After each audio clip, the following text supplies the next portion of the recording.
नमस्कार। आज देखेंगे हम धातु अधातु का दूसरा भाग, जो आपका हेडिंग है धातुओं के रासायनिक गुणधर्म।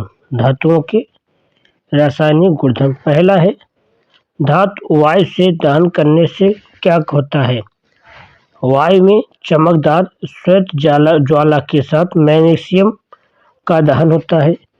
सभी धातुएं ऑक्सीजन के साथ अपक्रिया करके संगत धातु ऑक्साइड बनाते हैं, अर्थात धातु और ऑक्सीजन से क्रिया करेगा तो धातु ऑक्साइड बनेगा। क्या बनेगा? धातु ऑक्साइड बनेगा। जैसे आप देख रहे हैं कि कॉपर और ऑक्सीजन की क्रिया कराएंगे तो कॉपर ऑक्साइड बनेगा।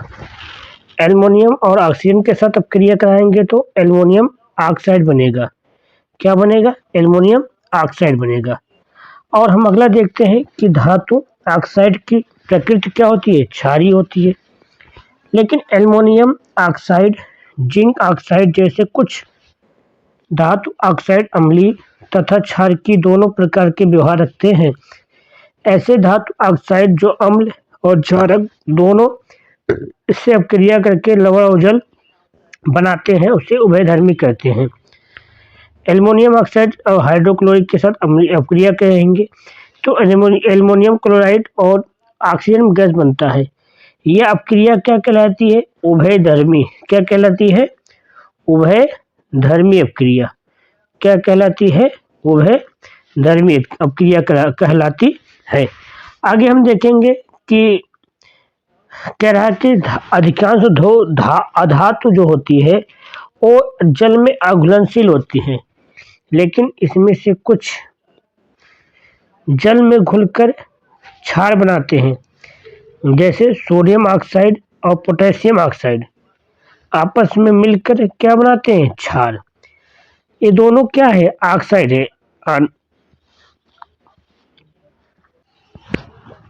जैसे सोडियम ऑक्साइड और जल के साथ क्रिया करेंगे तो सोडियम हाइड्रोक्साइड ये क्या बनेगा? क्षार। क्या बनेगा? क्षार बनेगा। अगला आता है आपका एनोडीकरण। एनोडीकरण जिसे कहते हैं एनोडीकरण। एल्युमिनियम पर मोटी ऑक्साइड की परत बनने की प्रक्रिया है। धातु के संपर्क आने पर एल्युमिनियम की ऑक्साइड प्रकृति की पतली परत का निर्माण होता है। एल्युमिनियम ऑक्साइड की परत इसे संचारण से बचाती है। जो एनोडीकरण है, ये एल्युमिनियम की धातुओं को संचारण से क्या करती है? बचाती है। अगला आता है कि जल के साथ अपक्रिया। जब धातुएं जल के साथ अपक्रिया करती हैं तो धातु ऑक्साइड और हाइड्रोजन गैस मुक्त होगी। आपसे पूछेगा कि धातु जल से अपक्रिया करते हैं तो क्या बनता है? धातु जल से अपक्रिया करके हाइड्रोजन गैस और धातु ऑक्साइड उत्पन्न होती हैं, जो जल में क्या होती हैं? घुलनशील होती हैं। धातु ऑक्साइड जल से क्रिया करेंगे तो धातु हाइड्रोक्साइड बनेंगे। क्या बनेंगे? धातु हाइड्रोक्साइड प्राप्त होंगी। अगला देखते हैं पोटेशियम और सोडियम जैसी धातुएं ठंडे जल से तेजी से अपक्रिया करते हैं। पोटेशियम और सोडियम जैसी धातुएं जो हैं ये जल में क्या होती हैं? जल्दी से तेजी से अपक्रिया करते हैं। इस अपक्रिया को ऊष्माक्षेपी अपक्रिया कहते हैं। क्या होती है? ऊष्माक्षेपी अपक्रिया कहते हैं। जल के साथ कैल्शियम की अपक्रिया थोड़ी धीमी होती है। यहाँ पर उत्सर्जित ऊष्मा हाइड्रोजन आदि के साथ प्रज्वलित होने से प्राप्त नहीं होती है। कॉपर हाइड्रोक्साइड और हाइड्रोजन गैस मुक्त होती है। जब धातुएं अम्लों से क्रिया करते हैं तो संगत लवण हाइड्रोजन गैस प्राप्त होती है। धातु और तन अम्ल से क्रिया कराएंगे, लवण और हाइड्रोजन प्राप्त होगा। अगला आता है एक्वारेजिया। एक्वारेजिया क्या है? इसका जो रायल जल इसे कहते हैं। इसे लैटिन भाषा में क्या कहते हैं? रायल जल। क्या कहते हैं भैया? रायल जल कहते हैं। और हमारे मित्रगण आप लोग देख रहे हैं भैया एक्वारेजिया। एक्वारेजिया क्या होता है? 3:1 में शांत हाइड्रोक्लोरिक अम्ल और नाइट्रिक अम्ल, मतलब आपका HCl का 3 भाग और नाइट्रिक अम्ल का HNO3 का 1 भाग के अनुपात के मिश्रण को कहते हैं एक्वारेजिया। यह जबकि दोनों में किसी अकेले अम्ल के साथ क्षमता नहीं होती है। एक्वारेजिया भवकता द्रव होने के साथ प्रबल संक्षारक है। क्या है? प्रबल संक्षारक है। अगला आता है सक्रियता श्रेणी। क्या आता है? सक्रियता श्रेणी। सक्रियता श्रेणी वह सूची है जिसमें धातुएं की क्रियाशीलता अवरोही क्रम में व्यवस्थित किया गया है। इस जो विस्थापन और निम्न विस्थापन श्रेणी से विकसित किया जाता है, इसे सक्रियता श्रेणी कहते हैं।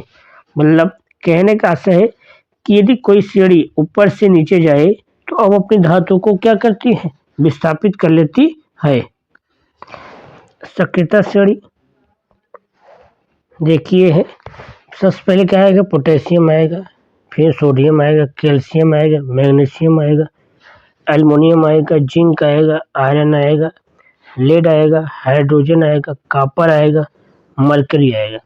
तो सबसे अधिक अक्रियाशील क्या होती है? पोटेशियम। पोटेशियम सोडियम को अपनी ओर क्या करेगी? विस्थापित कर सकता है। कैल्शियम सोडियम को विस्थापित कर लेगा। मतलब ऊपर से नीचे जाने पर ऊपर की धातुएं नीचे की धातुओं को अपनी ओर क्या कर लेंगी? विस्थापित कर लेंगी। इसे ही जो श्रेणी बनाई गई है इसे ही कहते हैं सक्रियता श्रेणी। आप देख रहे हैं गोल्ड। क्या है? गोल्ड सबसे कम क्रियाशील धातु है। तो उससे गोल्ड से अधिक क्रियाशील कौन है? Silver, mercury, copper, hydrogen, lead, iron, zinc, aluminium और मैग्नीशियम। मतलब यह धातु इस धातुओं को क्या करेगी? विस्थापित कर लेगी और यह धातु इसको विस्थापित नहीं कर पाएंगे। तो हम अगले टॉपिक चलते हैं। देखिए क्या क्या लिखा है, इसके गुण हैं। धातु अधातुओं से इलेक्ट्रॉन का स्थानांतरण बने यौगिक को आयनिक यौगिक या वैद्युत संयोजक यौगिक कहते हैं।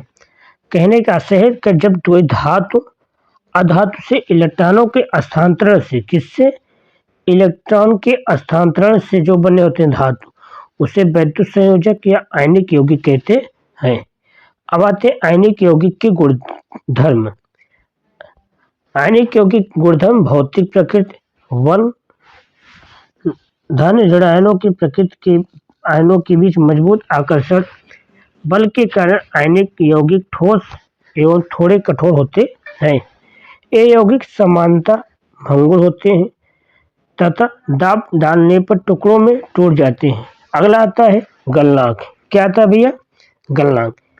आयनिक यौगिकों का गलनांक एवं कथनांक बहुत अधिक होता है क्योंकि मजबूत अंतर आणविक आकर्षण बल को तोड़ने के लिए ऊर्जा की प्राप्त आवश्यकता होती है। अगला आता है आपका घुलनशील। वैद्युत संयोजक समानता जल में घुलनशील होते हैं। केरोसिन, पेट्रोल आदि विलयनों में अविलेय होते हैं। क्या होते हैं? विद्युत चालकता। किसी विलयन में विद्युत चालकता अवशोषित होने पर आकर्षित होती है। विलयन अवशोषित कणों को गतिशीलता प्राप्त होती है। इस जलीय विलयन को आयन उपस्थित होते हैं। धातुओं की प्राप्ति। पृथ्वी की भू प्रॉपर्टी धातुओं का मुख्य स्रोत है। जो पृथ्वी की जो भू प्रॉपर्टी होती है वो धातुओं का मुख्य स्रोत होता है। पृथ्वी की भू प्रॉपर्टी पर में प्रकृत रूप से पाए जाने तत्वों को यौगिक या खनिज कहते हैं। आपसे पूछता है खनिज क्या है? आप लिख सकते हो भू प्रॉपर्टी पर पाए जाने वाला प्रकृत रूप से तत्वों को या यौगिकों को खनिज कहते हैं। क्या कहते हैं? खनिज कहते हैं। अब देखते हैं, कह रहा है कुछ स्थानों पर खनिजों को कोई विशेष धातुएं काफी मात्रा में होती है, इसे निकालना लाभकारी होता है। इन्हें खनिजों को अयस्क कहते हैं। मतलब पृथ्वी के अंदर से जो निकाले गए धातु आसानी से निकाले जाते हैं उसे क्या कहते हैं? अयस्क। तो आज हम यहीं तक पढ़ेंगे। अगला भाग, इसके आगे का भाग आगे हम पढ़ेंगे कल। और आप लोग यदि पसंद आया हो लाइक करें और सब्सक्राइब करें। Thank you.